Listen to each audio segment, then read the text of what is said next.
Hey there, folks. We are back and we're breaking down UFC 299 in a very kind of short sentence. What a complete beatdown.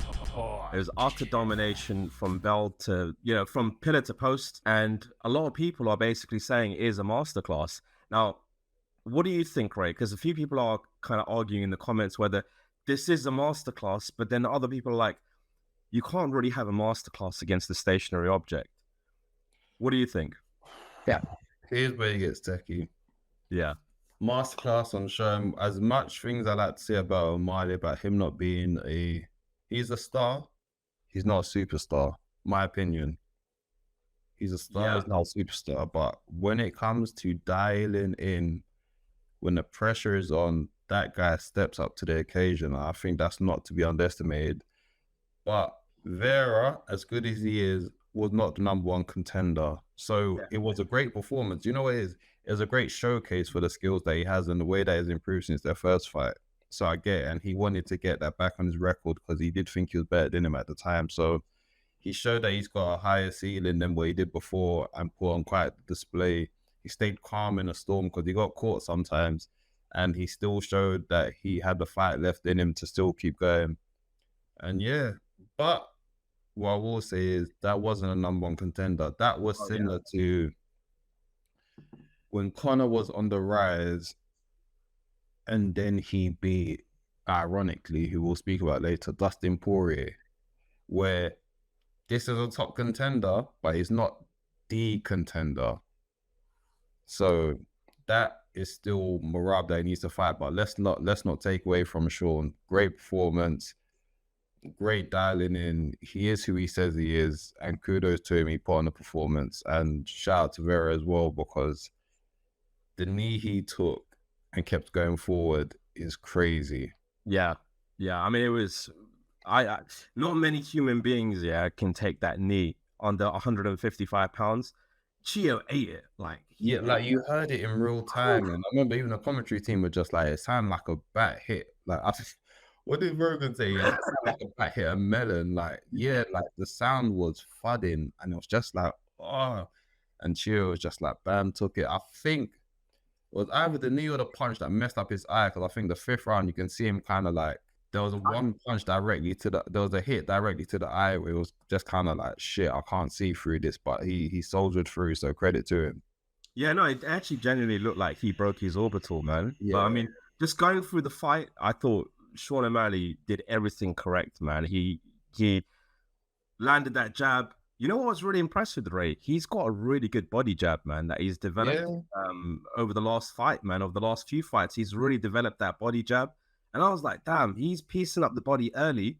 And to the point where in the fourth and fifth round, where Chito was coming out, it felt like he didn't have the same amount of pacing that he normally would in a 5-round fight. So it probably paid dividends. Sean did sick, man. I thought it was just beautiful. I think people underestimate. I don't even think it's not that Chito couldn't get going. I think enough damage was done, because the whole thing of like with Chito where he takes time and everything, Sean made sure he accumulated damage whilst he was like taking his time to get started. Some people are just slow starters, and that's just what it is. And I think Sean took advantage. He put a lot of damage in, put a lot of money in the bank with the body shots, and then he paid dividends near the end. Yeah, I mean, Chito I was just confused with Chito's game planning, to be honest, with your Ray. Because why'd you say that? Because the thing is, I get it. Like, I get his strategy is to kind of wait. Mm-hmm. But then if you're doing it against someone like O'Malley, who's going to read you, he's going to be able to kind of understand, some of the tendencies that you're going to have in the first few rounds. It's just a bad call, man, in my opinion. And then on top of that, the fourth round, he came out swinging, and Chito actually clipped him a few times. He hurt him. In that fifth round, if that lasted another minute, he might have actually put O'Malley away with that body shot, man. You never know. Like, these things. I think I understood Chito's game plan. I just think it was just unfoiled. I think he tried to do the late resurgence thing, and then O'Malley just showed championship metal where he was just like, nah, I'm gonna still be here too. Like, I think because what Chito has shown in the past is where, later rounds will come on and then he will just overwhelm you. And then O'Malley just stood his ground and was just like, the boy, not me. Yeah. And Malley, there was times when they started to get into scraps, and then Malley stood his ground and was just like, nah, like I'm here. I think I can't remember, it was fourth or fifth round, and the commentary team was just like, oh, Sean's nose is blooded. And it was almost like Sean made a point to say, listen, I can tough out if I need to. And I think that's what it was. It was good because it showed that sometimes smart fighters, it's good to know you got it in you, but don't rely on it. So Sean was more like, if I need to grit it out, I can.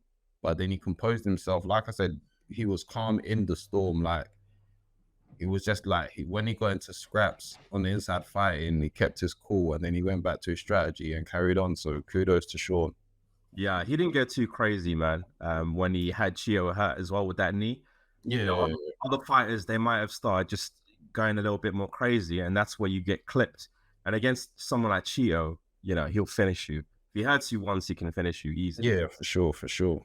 Unbelievable. But like, yeah, I mean, I personally, I thought Sean O'Malley did really good. You know, he did amazingly. I did feel like Chito could have done. Again, man, I just feel like he could have stepped on the gas a little bit more. I don't know. I think it's one of those things where it looks easier. Sorry, it looks easier to do than it is when you're in there. And I think O'Malley, the way he's matured, the way he like measures distance, etc. I think Chito went for it. O'Malley was just he just controlled the fight so much that O'Malley was just like, no matter what storm you tried to conjure up, I'm squashing it. And that's what he done. Like I said, there was times when O'Malley got into that storm that Chito was bringing, and he just stayed calm. He stood in the middle of the storm. He regained composure. He remembered who he was, and then he went back to his game plan, started piecing him up. And I feel like the ceiling for O'Malley's ability showed in that fight where I think it was a good, like I called it before, it was a good showcase. It was a good showcase against a top 5 guy, because Vera is definitely a top 5 guy. Definitely. Whether he's not the top contender, all due respect, that is Mehrab. But it was a good showcase for Sean, and now this is the real fight that if he wants to be a superstar, this is the next fight with Mehrab is the one that's supposed to show whether you can really be the guy that goes to superstardom. Agreed. I mean, look, there is he's mentioned Ilia. I think it's too soon for that, man. Like, you have to build, you have to defend your belt a few times. It's getting a little bit crazy with the UFC going, look, I'm gonna just be a double champ. I've won it once, I've defended it once, and now I'm gonna go up a weight class. Like, especially when it's like you haven't cleared out your division. Because at least when someone like Izzy done it, Izzy cleared out a division. When Cormier done it, Cormier had literally done everything he could at like heavyweight. Amanda Nunes, that's but Nunes is different. Everyone pretty non-existent. But even then, she left bantamweight and then went and faced Cyborg in exactly the biggest women's fight ever. Yeah, and I just feel like there's a lot of people where it's just like, please defend your belts a few times. Because like I said, when Izzy done it, Izzy had already lapped middleweight. So I just feel like this ain't, the time's not now. You still need to cook more. You still need to, as impressive as a performance as it wasn't against the number 1 guy to be like, I've done everything here. Even when Volk went up to lightweight as well, he's another one. And thankfully as well, Ilia's as well, obviously with Mehrab being Georgian, Ilia was just like, nah, I ain't giving you this fight. You better face Mehrab next. And kudos. Oh, you said that as well, I didn't hear that. I think he put out a tweet where it was just like, congrats on the performance, but respect. Mehrab is next. And I think it'll be good, because as much as me and you and others have had debates on whether Sean's a star, superstar, I think he's a star.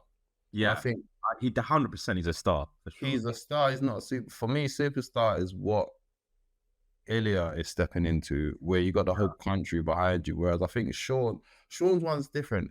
He's popular for his generation, and I feel like he's got streaming numbers, but streaming numbers are not the same as buying numbers. So for his own personal brand, what Sean has set up for himself is brilliant, because he has set up something that's separate from the UFC, where it's just like, no matter what, I've got people that support me. However, I don't think the demographic that supports him personally are not the same that will buy pay-per-views. Those are normally the ones that would stream it illegally, is what it is. Yeah. I mean, having said that, man, we'll see what the numbers are gonna be like for 299. That's the crucial thing here. And again, as you said, it wasn't against the number one contender. We're talking about someone who was number 5. But Mehrab has to be next. I mean, it's ridiculous at this point. I told you the machine for 2024. We've been saying it. I don't know. Is that one where we said we'll put on a friendly bet for that one? No, listen, I don't know, man. I think it's 50-50, bro. I think it's 50-50. Don't you think it's 50-50 at this stage? You know, it is. It's definitely 50-50. I just think that Mehrab has it. But well, let me explain, a convincing argument why I think Sean's gonna win, yeah.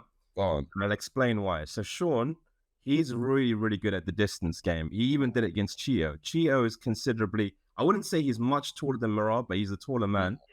You already got such a distance disadvantage here if you're Mehrab. You're starting the fight off on the feet as well. There's that, and on top of that, Mehrab's been cracked, man. He's been cracked by Henry Cejudo. He's been cracked by Moraes as well.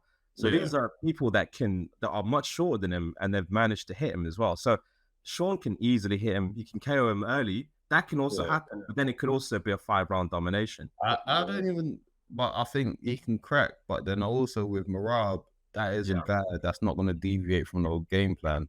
I think that's the thing with Mehrab, where it's just like you've got a guy that he knows who he is. I think the mistake that Sterling made is that it's not easy, because obviously Sterling was in a difficult position. Like, you got the company against you, fans are against you, people chat rubbish on your legacy. You know, the whole thing of like, he got caught up in a moment and he deviated from his own game plan. Whereas Mehrab is like, I think he'll be more clear-headed going into this, thinking, I'm doing my game plan. I'm not going to entertain standing up with you to prove a point.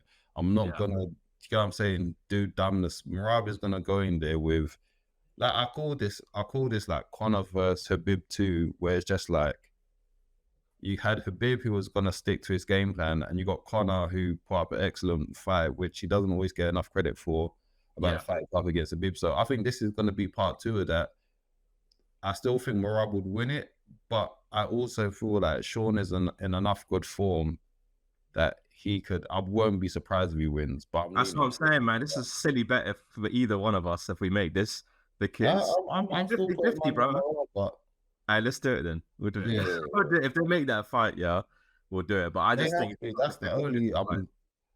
It's the only fight that needs to be made at this point. The only fight that needs to be made. Nothing else. I don't want to hear about Sanhagen or anyone. Mehrab is the fight. He put on a good show against Henry Cejudo. He's now gathering more momentum with the fans. Even Ilia himself has said, nah, like, you have to go through Mehrab before you even try to speak my name. And I feel like this is the fight that will make Sean even bigger if he says who he is. Yeah. So he's, like I said, he's a star. I will not deny that. Whether he's a superstar yet, no, but I think this is one of those fights that can make him take into superstar status if he can dominate Mehrab. So let's see how that goes.